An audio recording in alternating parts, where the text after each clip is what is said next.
Okay, I wanted to start by telling you something pretty cool. It's an event that goes on the first week of March in Colorado. So this takes place in Leadville. Leadville, if this were the map, the state of Colorado, Leadville would be right off I-70, kind of right about here. This is called Skijoring. Have you ever heard of it? It's really a neat event that I've gone to like 6 or 7 times. Tucker has been to it. Tucker, I don't know if you remember Skijoring down Main Street. What they do the first weekend of March is they pile up snow all the way down Main Street. So if it's not snowing anywhere else, they'll get the snow, they'll bring it in, pile it up, and then make these jumps.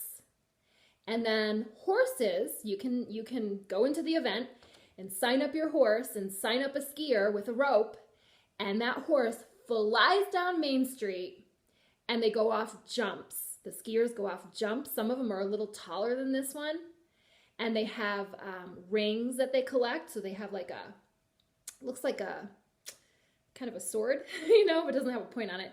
And they collect rings on their way. So if that's not, scary enough, flying down, those horses are going fast. So they're flying down Main Street, going off these jumps, collecting rings, and they're getting timed doing it. So Skijoring, look that up sometime. Ask your parents if they could take you there. It's a really neat event. Okay, we're going to talk a little bit about the animals that are in Colorado. I am sure that you have seen some wild animals. Have you ever seen one of these? Do you know what it is? Can you name it? Did you say mule deer? That's a mule deer. Yeah, look at those huge ears. If you've ever been near a 14er, you will have seen one of these guys. That's a marmot. Remember I told you about the albino marmot that I saw?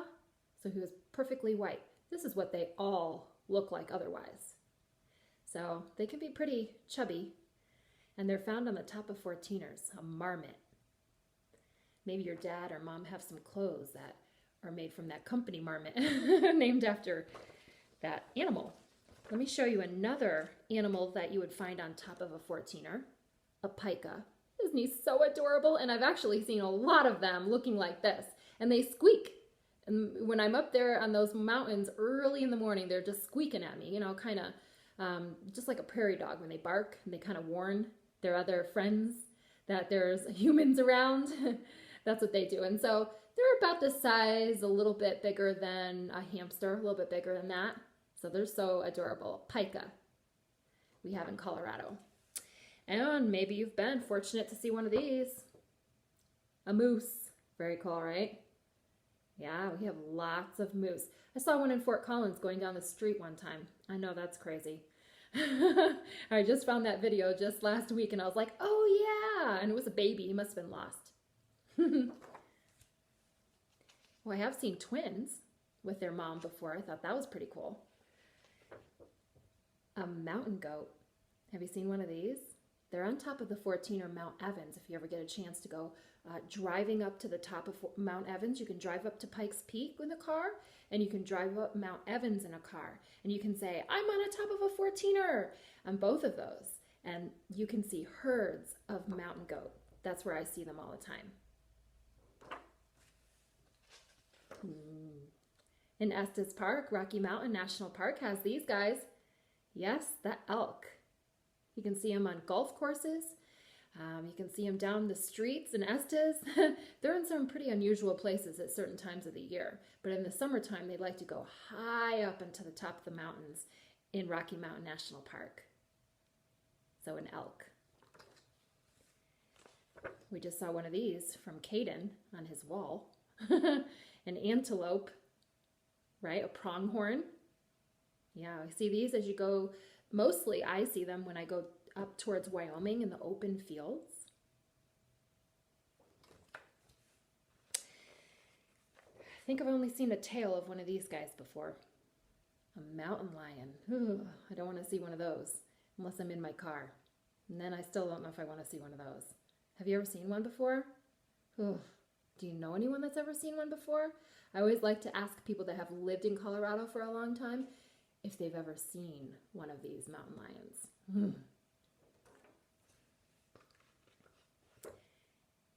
And here's some bighorn sheep. Very cool, right? They've got the ram, and he has his horns that will just continually grow his whole life. Isn't that pretty cool? And you see these up in Rocky Mountain National Park as well. So pretty cool. So I just wanted to show you some animals that you would find in Colorado. So when you get to do your animal portion of your notebook, I hope you're not going to put, zebras and tigers in there, okay? Now, those aren't all the animals that you would find in Colorado, but they're the animals that you would find in Colorado, along with some others. So if you're on page 65 in your My State notebook, you're going to make a collage of your wild animals. All right. Well, I wanted to talk to you today about page 23 and 25. So if you can open up to page 23 and 25. If you don't have it, that's okay. I'll explain it. And so you're going to do page 23 and 25. You're going to find this in your yellow envelope. I gave you 2 pages that look like this. You say, I was wondering what those were for. Okay, so you're going to see a person. Maybe it won't be this person. Maybe it's going to be this person. And there's going to be important information about these people. I have all sorts of different people. I'm going to put different ones in your different packets.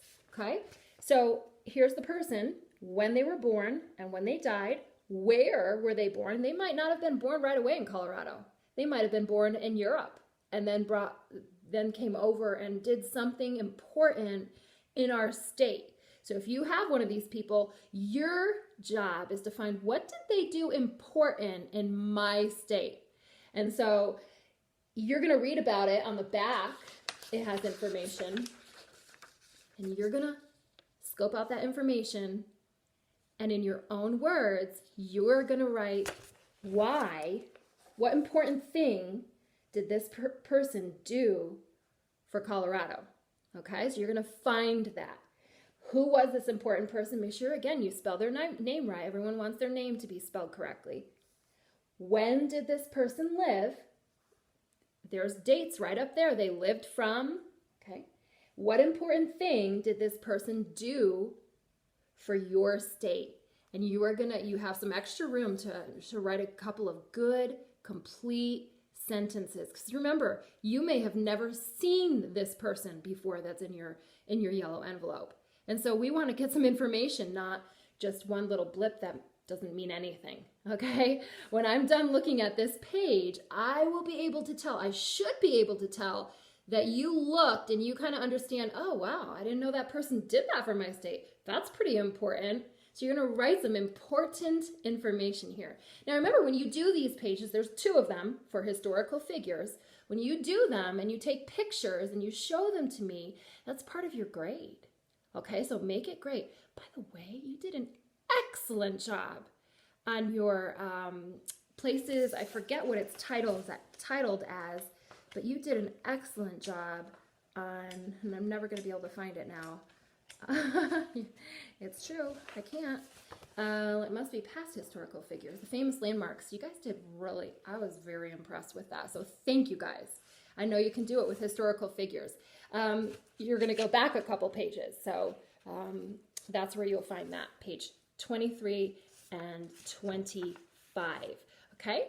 You don't have to do both of those pages tonight. You're just going to do one person, and then we'll have for homework on another night to do the other historical figure. All right. I want you to also be working on page 69.